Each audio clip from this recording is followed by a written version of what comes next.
So meron tayong panibagong vlog, Mazda 3 2015 model. So ito, tumutunog dito.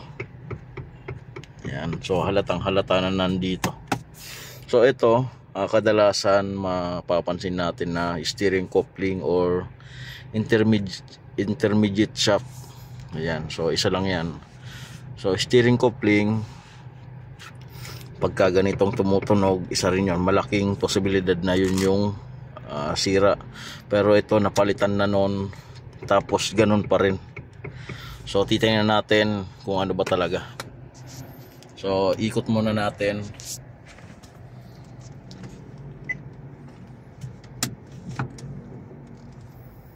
Dahil malakas pagka naga-humps or nalulubak.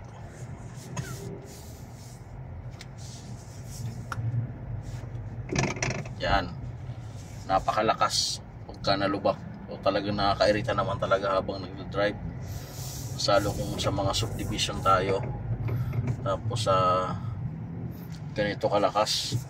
So sa mga subdivision di maiwasan dahil maraming humps dyan. Isa pa.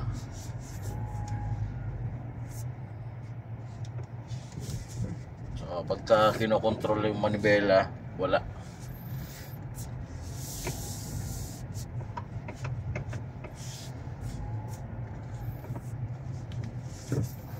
Ito guys, ituturo ko lang sa iyo, idea lang to paano ma-solve yung ganitong problema. Yan. So tingnan natin.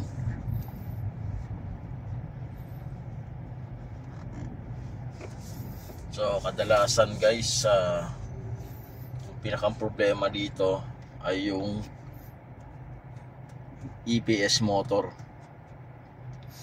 So yung EPS motor, merong bushing yun sa gitna.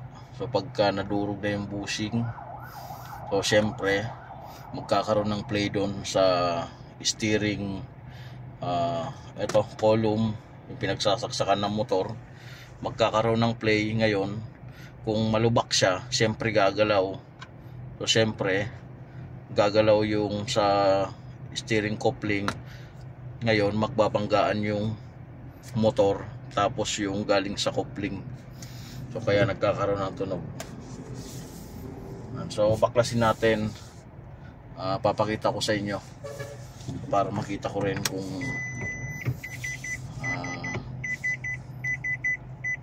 okay ba pagka pinalitan na natin, tapos kung mawalan ba ng problema.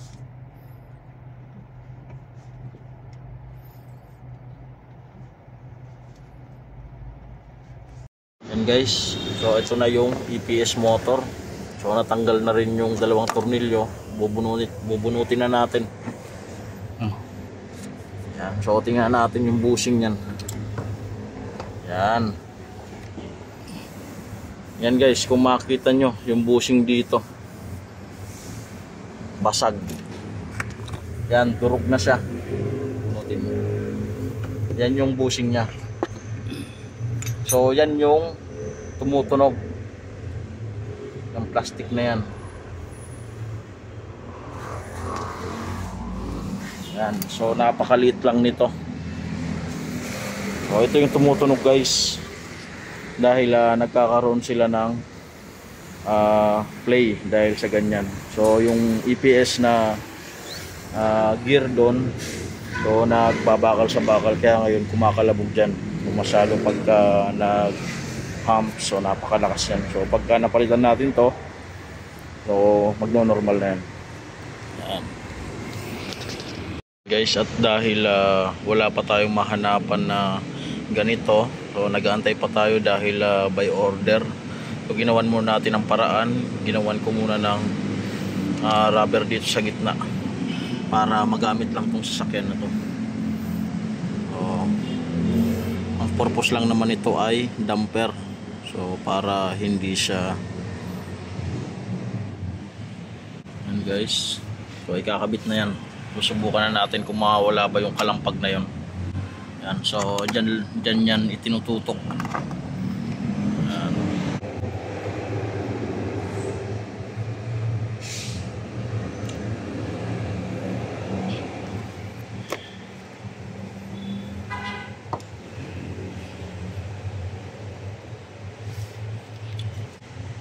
Okay. Yan.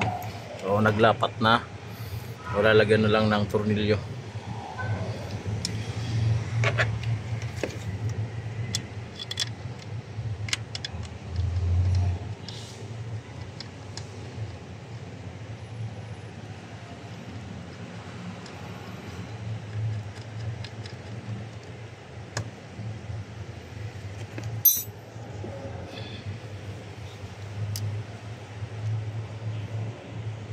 Yan guys, so pinandar ko na, subukan na natin.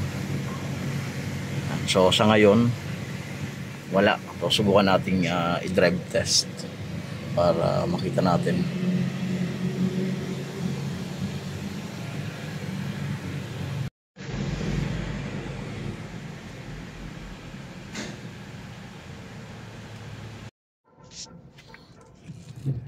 So subukan natin dito sa lubak.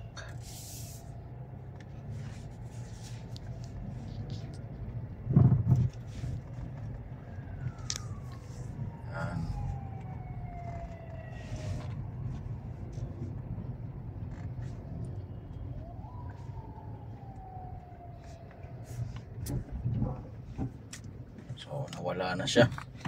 Pero guys, hindi ko nire-recommend na gawa nyo ng paraan. Ang pinakamaganda, palitan nyo ng bago. So ito, pansamantala lang to. Ang pinakang the best talaga nito ay palitan natin ng bagong bushing. So dahil hindi ko alam kung tatagal ba yung mga ganong paggawa.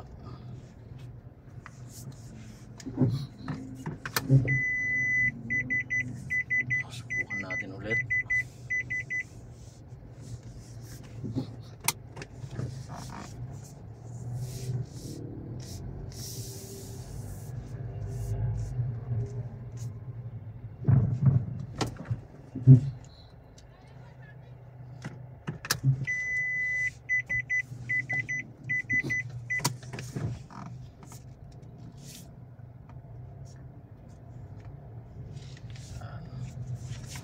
Subukan nating ilabas para matest drive natin na maganda sa mga humps.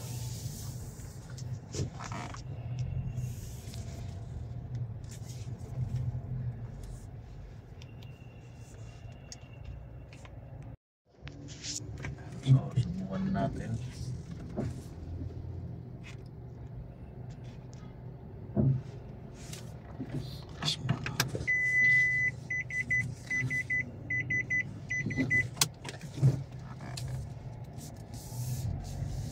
Pero kanina nung road test, so kung nakita nyo yung unang video, so talagang napakalakas nung kalampag. Kahit dito pa lang. So dito para makasigurado lang tayo.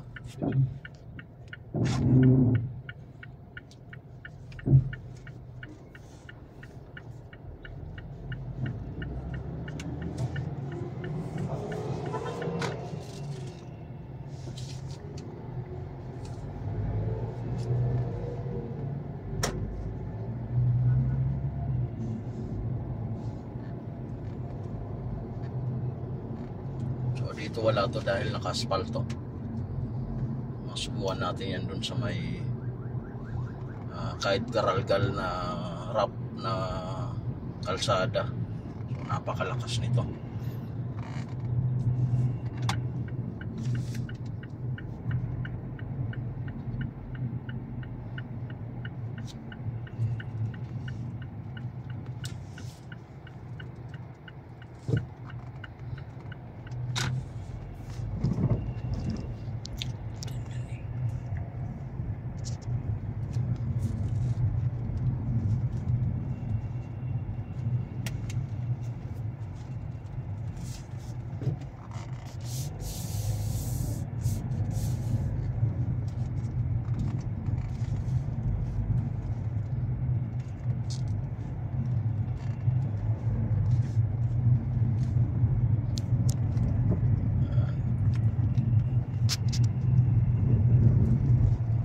So normal na siya.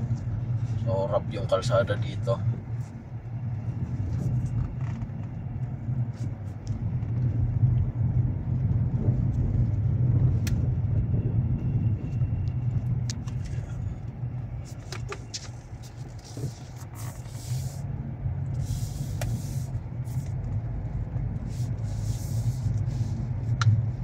dito pa lang sa humps na to, halatang halata na to.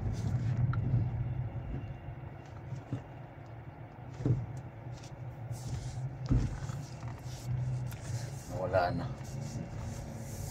So hindi natin alam kung hanggang kailan to, pansamantala lang.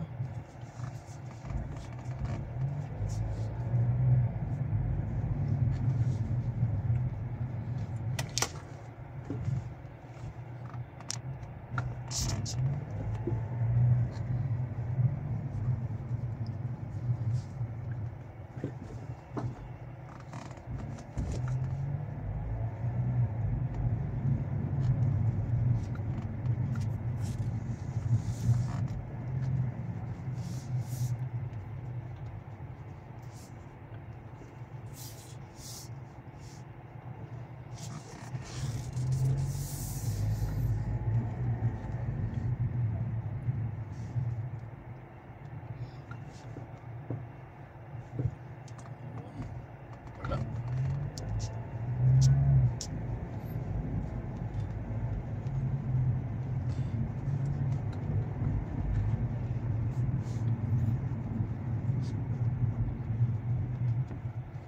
Kahit dito pa lang. Yan. So pag akyat, dapat may tunog na yan kung talagang sira. So hanggang dito lang yung video ko. Like and subscribe to my channel, NNB Mechanics Vlog. Thank you.